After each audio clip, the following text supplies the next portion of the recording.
ತುಂಬ ಹಣ್ಣಾಗಿರುವಂಥ ಬಾಳೆಹಣ್ಣು ಹಾಗೆ ಕೊಟ್ಟರೆ ತಿನ್ನಲ್ಲ ಅಂತಾರೆ. ಆದರೆ ಈ ರೀತಿ ಮಾಡಿಕೊಟ್ರೆ ಎಲ್ಲರೂ ಇಷ್ಟಪಟ್ಟು ತಿಂತಾರೆ. ಹಣ್ಣಾದ 4 ಬಾಳೆಹಣ್ಣನ್ನ ಮಿಕ್ಸಿ ಜಾರಲ್ಲಿ ಹಾಕ್ಕೊಂಡಿದ್ದೀನಿ.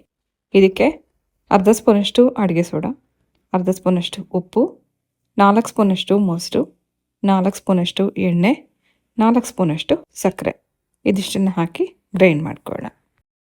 ರುಬ್ಬಿರೋ ಮಿಶ್ರಣಕ್ಕೆ 1 ಕಪ್ಪಷ್ಟು ಗೋಧಿ ಹಿಟ್ಟು, 1 ಕಪ್ಪಷ್ಟು ಮೈದಾ ಹಿಟ್ಟು ಹಾಕಿ ಚೆನ್ನಾಗಿ ಇದನ್ನು ಸಾಫ್ಟಾಗಿ ಕಲಿಸ್ಕೊಂಡು ರೆಡಿ ಮಾಡ್ಕೋಬೇಕು. ಇದು ಚಪಾತಿ ಹಿಟ್ಟಿಗಿಂತಲೂ ಸ್ವಲ್ಪ ಮೃದುವಾಗಿರಬೇಕು. ಇದನ್ನು ಬರೀ ಗೋಧಿ ಹಿಟ್ಟಲ್ಲೂ ಮಾಡ್ಕೋಬೋದು ಅಥವಾ ಮೈದಾ ಹಿಟ್ಟಲ್ಲೂ ಮಾಡ್ಕೋಬೋದು. 2 ಹಿಟ್ಟನ್ನು ಮಿಕ್ಸ್ ಮಾಡಿ ಮಾಡೋದ್ರಿಂದನೂ ತುಂಬ ಚೆನ್ನಾಗಿ ಬರುತ್ತೆ. ಲಾಸ್ಟಲ್ಲಿ 1 ಸ್ಪೂನಷ್ಟು ಜೀರಿಗೆ ಹಾಕಿ ಮೇಲಿಂದ ಹೇಗೆ ಟ್ಯಾಪ್ ಮಾಡಿ ಮುಚ್ಚಿಟ್ಬೇಡ. ಸುಮಾರು 6 ಗಂಟೆ ಬಿಟ್ಟ ನಂತರ ಬಂದ್ ಮಾಡ್ಕೋಬೋದು. ಈ ರೀತಿ ಮಾಡುವಂಥ ಬಾಳೆಹಣ್ಣಿಂದ ಮಾಡಿದರೆ ಅಂತಲೇ ಗೊತ್ತಾಗಲ್ಲ, ತುಂಬ ರುಚಿಯಾಗಿರುತ್ತೆ.